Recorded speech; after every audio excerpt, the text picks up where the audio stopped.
Been reporting that the Knox County Republican Party is calling for an investigation and possible charges against a Democrat on county commission voting in the GOP primary.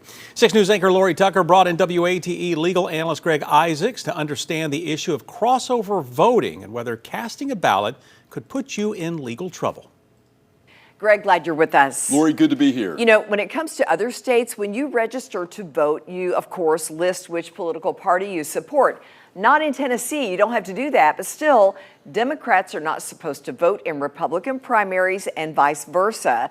Commissioner Courtney Durrett, a Democrat, posted a video on social media claiming she did, and others should follow suit. Did she just confess to breaking the law here, Greg? A good question, and there has been a law on the books in the state of Tennessee since the 70s that says it is a crime to vote in another party primary that you're not a member, and you have to be a, quote, bona fide member of that party, or you have to declare your allegiance for that particular party at the time you cast your vote. And Lori, now that there's a requirement that law is posted at the polling places, placed on your ballots, it has created a lot of scrutiny on these primaries in Knox County. Yes, and now DA Sharm Allen is handing off the decision on whether to prosecute this case to avoid the appearance of a conflict of interest. How does that work? And first, think about this. For a statute to be constitutional, it has to not be unconstitutionally overbroad and vague. Really, no one can tell anyone what a bona fide member of a party is or how you would declare your allegiance at the time you cast your ballot. If the conduct is clearly does not put a reasonable person on notice that it's prohibited, unconstitutional. So it'll be interesting to see how this plays out, because until this was posted at the polling places, we kind of ignored it for years.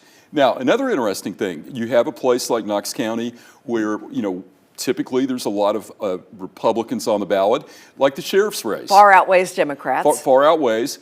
So, you know, it's like our county commissioner decided that she did not want to waste her vote. She wanted to exercise her fundamental constitutional right to cast a ballot. One of our most preeminent rights that our forefathers have given us. It's been passed down for generations. So as our legal analyst and obviously a well-known attorney in town, what do you think? Does this case have merit? What do you think is going to happen? They've asked for the prosecution to be referred. But, you know, what was her intent when she cast that ballot? And if you're running, for example, let's say the sheriff's race, are you going to turn down votes from all the Democrats that want to vote for you? Wouldn't because you want they want just anyone to vote for you? Because they want to be part of the process. Yeah. And the idea that there's some conspiracy where people are going to cross over, knock off a weak candidate to win the other general election, I think it's absurd. Tennessee ranks last in the nation in voter turnout. We should be doing everything to encourage voting, whether you're an R or a D. We'll be watching this. Yes, very important. We'll be watching it. And if you have a legal question, send it to AskIsaacs@WATE.com. Also remember, we talk with Greg every Wednesday at 5:30 right here on Channel 6. Greg also spends time with us every Wednesday afternoon starting at around 1:30 for a longer conversation about our issue of the week. Today, Greg and Lori welcomed former U.S. Ambassador to Poland and former Knoxville Mayor Victor Ashe, a Republican himself. Ashe sued over the law on crossover voting. Now you can watch their discussion right now on WATE 6+.